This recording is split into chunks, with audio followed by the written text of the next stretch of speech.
पश्चिम बंगाल के दक्षिण 24 परगना जिले के बारुईपुर में एक 12 वर्षीय नाबालिग बच्ची के साथ हुए सामूहिक बलात्कार और जघन्य हत्याकांड ने पूरे देश को झकझोर कर रख दिया है।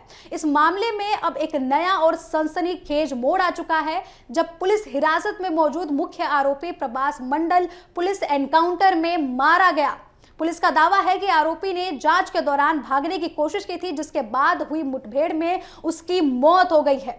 इस संवेदनशील घटना के बाद इलाके में भारी तनाव है और राजनीतिक गलियारों में भी आरोप प्रत्यारोप का दौर शुरू हो चुका है। बारुईपुर पुलिस ने वरिष्ठ अधिकारी ने यह बताया है कि गिरफ्तार किए गए मुख्य आरोपी प्रभास मंडल को पुलिस टीम के तड़के क्राइम सीन को रिक्रिएट करने के लिए ले जाया गया था, जहां सबूतों को इकट्ठा किया जा सके। इसके लिए क्रिमिनल को वहां पर ले जाया गया था। जांच के दौरान अचानक आरोपी प्रभास मंडल ने पुलिसकर्मी की राइफल छीन ली और हिरासत से भागने का प्रयास किया। उसने पुलिस की टीम पर हथियार तान दिया, जिसके बाद आत्मरक्षा और उसे रोकने के लिए पुलिस ने जवाबी फायरिंग की, जिसके बाद ये मुठभेड़ हुई और गोली चली। और इसके बाद जो आरोपी था वो इस मुठभेड़ में ढेर हुआ। उसके बाद उसे अस्पताल ले जाया गया, जहां डॉक्टरों ने उसे मृत घोषित कर दिया। इस मामले में पुलिस ने प्रभास मंडल के साथ एक अन्य आरोपी आनंद सरदार को भी गिरफ्तार किया था, जिससे फिलहाल पूछताछ जारी है। यह पूरी दर्दनाक घटना 4 जुलाई को शुरू हुई थी, जब बारुईपुर इलाके की रहने वाली 12 साल की एक मासूम बच्ची अचानक लापता हो गई थी। परिजनों ने काफी तलाशी की, लेकिन उसका कोई सुराग नहीं मिला। पुलिस ने जब इलाके के सीसीटीवी फुटेज को खंगाला तो उसमें चौंकाने वाले खुलासे हुए। फुटेज में 4 संदिग्ध लोग उस मासूम बच्ची को जबरन अपने साथ ले गए थे और अगले दिन यानी कि 5 जुलाई को बच्ची का शव स्थानीय लोगों ने एक तालाब में बरामद किया, जहां बच्ची का शव तालाब में तैरता हुआ मिला। शव मिलने की खबर फैलते ही पूरे इलाके में कोहराम मच गया और उग्र विरोध का माहौल सामने आया। शव का पोस्टमार्टम होने के बाद जो रिपोर्ट सामने आई, उसने आरोपियों की क्रूरता की सारी हदें पार कर दी। आपको बता दें कि बच्ची के सिर और प्राइवेट पार्ट्स पर चोट के गहरे निशान पाए गए। शरीर के अलग अलग हिस्सों पर खरोच और दांत से काटने के निशान भी पाए गए थे। ऐसा प्रतीत हो रहा था कि उसके सिर पर किसी भारी वस्तु से वार किया गया था या फिर किसी सख्त सतह पर उसको बेरहमी से पटका गया था। जो सबसे चौंकाने वाली बात रही, बच्चे के फेफड़े से और उसके पेट से भारी पानी भरे रहने की खबर सामने आई। डॉक्टरों के मुताबिक आरोपियों ने बलात्कार के बाद अधमरी हालत में बच्ची को जिंदा ही तालाब में फेंक दिया था। अत्यधिक खून बहने और पानी में डूबने के कारण बच्ची तड़प तड़प कर मर गई, उसकी जान चली गई। 5 जुलाई को जैसे ही तालाब से बच्चे की लाश निकाली गई, स्थानीय लोगों का गुस्सा फूट पड़ा। भीड़ ने मौके पर ही एक संदिग्ध युवक को पकड़ लिया और कानून के हाथों में दे दिया और उसको बेरहमी से पीट कर, आपको बता दें कि उस कानून के हाथों में उसको देने के बाद उसको पीटा भी गया। आपको बता दें कि उसकी पहचान एक व्यक्ति को पीटकर वहां पर उसकी मार भी दिया गया है। उसको मृतक की पहचान इंद्रजीत ताती के रूप में हुई थी। शुरुआती तौर पर लोगों को शक था कि ये वही आरोपी है जो इस अपराध में शामिल था। हालांकि बाद में जांच और मुख्यमंत्री के बयान ने यह साफ किया कि भीड़ के हत्थे चढ़ने के बाद युवक पूरी तरीके से वो निर्दोष था, लेकिन उसने अपराध का उससे कोई लेना देना नहीं था, लेकिन उसकी जान चली गई। आपको बता दें कि 4 जुलाई को ये घटना होती है। बच्ची घर से गायब होती है। फिर सीसीटीवी फुटेज खंगाला जाता है। फुटेज में ये मिलता है कि बच्ची 4 लोगों के साथ कहीं जाती हुई दिखाई दे रही है। फिर बाद में क्या मामला सामने आता है कि उस बच्ची के साथ उन लोगों ने सामूहिक बलात्कार किया। आप सुन सकते हैं कि बस 12 साल की बच्ची, 11-12 साल की महज बच्ची थी। उसको दुनिया की कोई जानकारी नहीं थी। वो अभी कोई उसको इस गंदी दुनिया में, आप बोल सकते हैं कि जो एक क्रिमिनल्स की दुनिया है, जो रेप करते हैं, उस दुनिया की उसको कोई भी जानकारी नहीं थी। उसके बाद उसके साथ ऐसा जघन्य अपराध किया गया। उसको अपने साथ लेकर वो लोग गए, उसके साथ बलात्कार किया। बलात्कार करने के बाद उस बच्ची को बेरहमी से मार दिया, क्रूरता के साथ मार दिया। पोस्टमार्टम रिपोर्ट में साफ नजर आ रहा है, साफ लिखा गया है कि बच्ची के सिर पर गहरी चोट के निशान है। ऐसा लग रहा है कि बच्ची को पटका गया है, बच्ची के सिर पर कोई भारी चीज मारी गई है।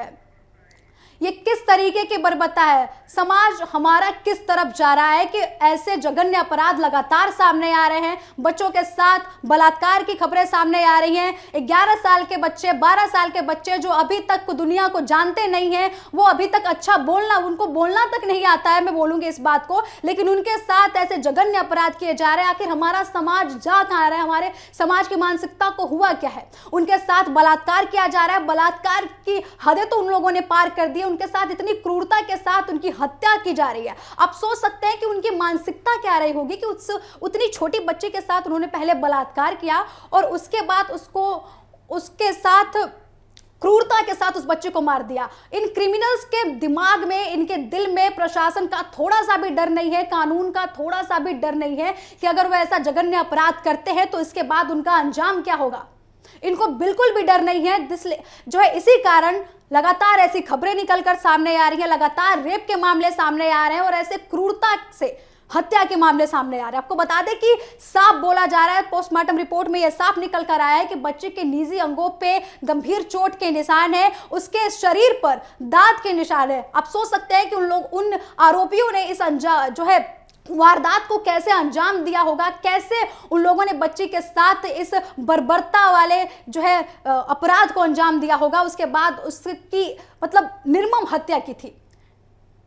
सोच सकते हैं आप कि हमारा समाज किस तरफ जा रहा है। ना प्रशासन का डर है, ना कानून का डर है, ना न्यायपालिका का डर है।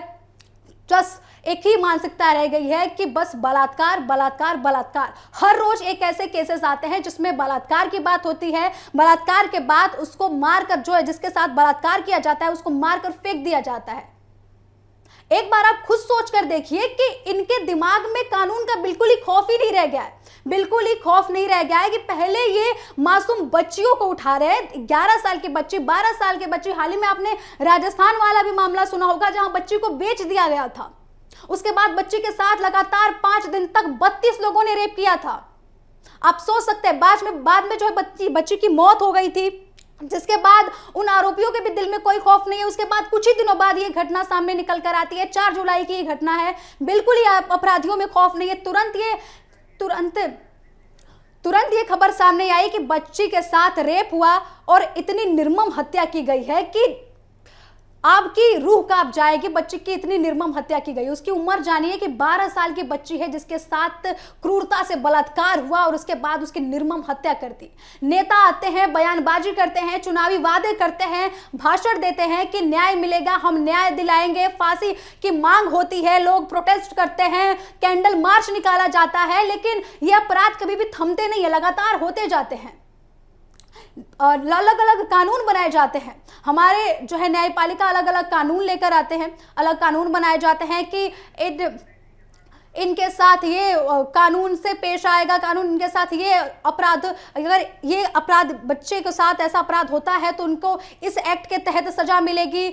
उसके बाद भी बच्चों में लगातार ऐसी खबरें सामने निकल कर आ रही है कि पहले तो ये बोला जाता था कि महिलाओं के साथ रेप होता है कि वो उनका जो है परिवेश ठीक नहीं है, उनका पहनावा ठीक नहीं है, लेकिन अब तस्वीरें जो निकल कर आ रही है वो क्या बयां कर रही है कि अब तो बच्चों के साथ रेप हो रहा है। आपको बता दें कि ये घटनाएं वो हैं जो निकल कर सामने आ रही है, जो मीडिया के सामने निकल कर आ रही है, जो आपके सामने पेश की जा रही है। और कुछ अपराध तो वैसे होते हैं जो अंजाम दिए जाते हैं और दबा दिए जाते हैं, उसकी कानों कान किसी को भनक नहीं लगती है। ज्यादातर इसमें गरीब समुदाय के बच्चों को निशाना बनाया जाता है, जो बच्चे फुटपाथ पर जो है अपने जीवन के लिए फूल बेचते हैं। आपको बता दें कि हाल ही में एक मामला भी आया था दिल्ली से, जहां एक फूल बेचने वाली बच्ची को एक ऑटो चालक ने उसके साथ बलात्कार किया था। आप सोच सकते हैं कि मानसिकता कितनी गिर चुकी है। और ये सबसे बड़ा सवाल उठ रहा है कि क्या भारत में गरीबों की जीवन का कोई महत्व नहीं है?